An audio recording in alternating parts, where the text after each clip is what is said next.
kuna taarifa kutoka kwa bodi ya ligi, kwa maana Tanzania Premier League Board TPLB. Kamati ya uendeshaji na usimamizi wa ligi ya bodi ya ligi kuu Tanzania TPLB katika kikao cha Juni 2 mwaka 2025 ilipitia mwenendo wa matukio mbalimbali ya ligi na kufanya maamuzi yafuatayo. Kwa maana hapa ile kamati ya saa 72 sasa ilikaa hapo juzi wakazungumza, na kwenye vikao vyao wamezungumza na wamekubaliana, wamepitia mwenendo wa mechi zilizochezwa.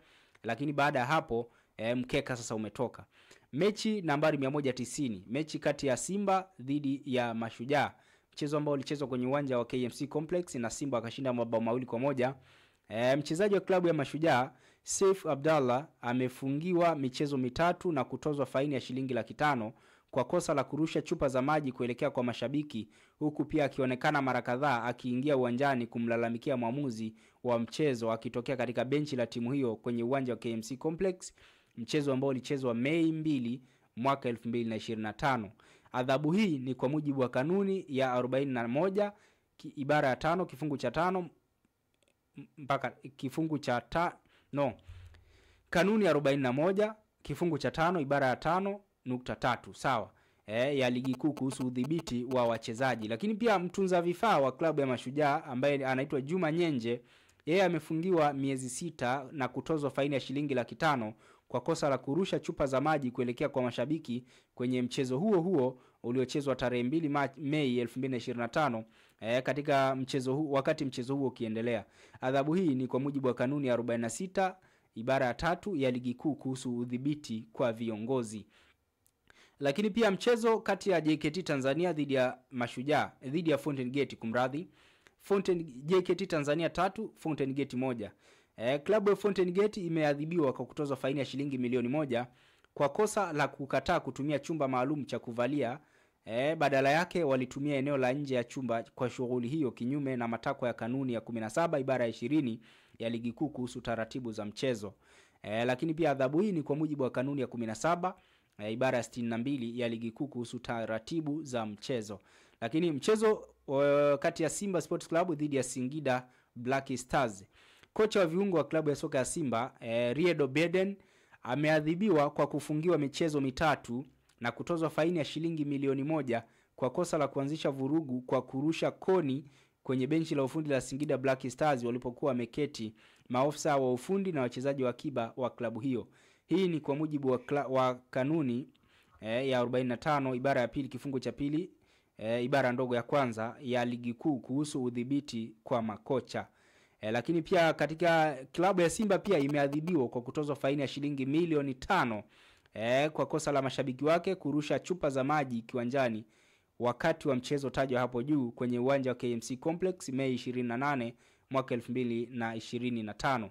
Lakini pia mchezaji wa klabu ya soka ya Singida Black Stars Jonathan Soa, yeye ameadhibiwa kwa kutozwa faini ya shilingi milioni 1 kwa kosa la kuonyesha ishara ya matusi mashabiki wa klabu ya Simba waliokuwa jukwaani, pamoja na kitendo chake cha kung'oa kibendera cha kona. Adhabu hii ni kwa mujibu wa kanuni ya 41 ibara ya 5 kifungu cha 5 ibara ndogo ya 3 ya ligi kuu ya udhibiti wa wachezaji. Lakini pia mwamuzi wakati wa mchezo huo Heri Sasi, yeye amefungiwa miezi 6 kwa kosa la kushindwa kumudu mchezo baada ya kufanya maamuzi mengi yaliyoashiria kushindwa kutafsiri vyema sheria 17 za mpira wa miguu.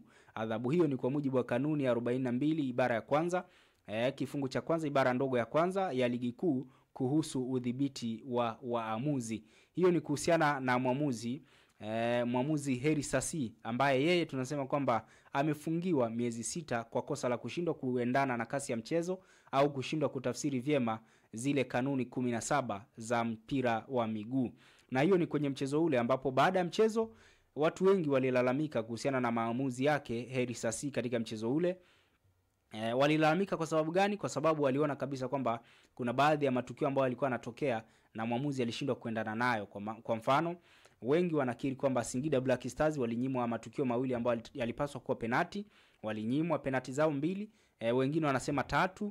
Sawa, sasa kutokana na matukio kama hayo, lakini pia watu wengine wanaamini kwamba Mchezaji Kelvin Nation wa klabu ya Singida alistahili kupata kadi nyekundu katika mchezo ule, lakini hakuonyeshwa kadi nyekundu katika kipindi cha kwanza. Lakini baadaye pia matukio mengine kama Shamu Karabu alicheza faulo ndani ya boksi kwa kumchezea Jonathan Soa, lakini hakuonyeshwa kadi ya njano wala kadi nyekundu, wala hakuna maamuzi yote ambayo maamuzi aliyafanya. Hakuna action yote ambayo ilichukuliwa kutokana na faulo hiyo au madhambi ambayo alichezewa mchezaji Jonathan Soa. Sasa kutokana na mtiririko au mlolongo wote huo wa matukio, mwamuzi wa mchezo huo ambaye ni Heri Sasi, yeye amefungiwa miezi 6 kwa kosa la kushindwa kumudu mchezo huo baada ya kufanya maamuzi mengi yaliyoashiria kushindwa kutafsiri vyema sheria 17 za mpira wa miguu. Na hiyo adhabu hiyo ni kwa mujibu wa kanuni ya 42 ibara ya kwanza kifungu cha kwanza ibara ndogo ya kwanza kuhusu udhibiti kwa waamuzi. Lakini pia kocha wa Simba Fadlu Davids ametozwa faini ya shilingi milioni 2 kwa kosa la kuishutumu bodi ya ligi kuu Tanzania kuwa ina ajenda tofauti kuhusiana na ratiba ya michezo ya klabu hiyo kwenye ligi kuu ya NBC. Ikumbukwe Fadlu Davids alizungumza hayo alipokuwa akionyesha kutoridhishwa na ratiba ya michezo alipokuwa akifanya mahojiano na wenye mamlaka ya kuonyesha mchezo kwa maana Azam TV. Alifanya nao mahojiano baada ya mchezo, baada ya kumalizika kwa mchezo huo, akionyesha kutoridhishwa na ratiba ya michezo ya ligi kuu kwa klabu yake. Sasa bwana Fadlu Davids yeye amelimwa faini ya shilingi milioni 2, lakini mwamuzi Elisasi amefungiwa miezi 6. Lakini pia mwamuzi kocha wa viungo wa klabu ya Simba ambaye ni Riyad Bieden, yeye ameadhibiwa kwa kufungiwa michezo 3 na kutozwa faini ya shilingi milioni 1. Lakini pia Elvis Rupia naye ametozwa faini. Elvis Rupia, no, sio Elvis Rupia, kumradhi. Mchezaji Jonathan Soa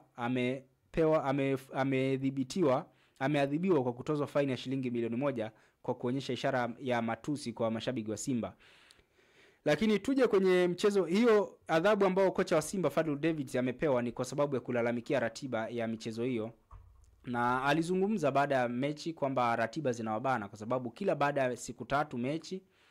Na ukumbuke mchezo ule ulichezwa tarehe 28 Mei mwaka 2025, ikiwa ni siku 3 tu tangu Simba watoke kucheza mchezo wao wa finali ya kombe la shirikisho barani Afrika dhidi ya RS Berkane pale kwenye uwanja wa New Amaan Complex pale visiwani Zanzibar.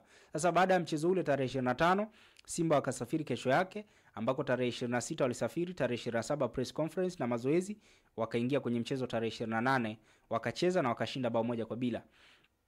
Sasa baada ya mchezo ule ndipo matukio hayo yote yalitokea ambayo yamesababisha mkeka huu kutolewa hii leo. Lakini kama haitoshi pia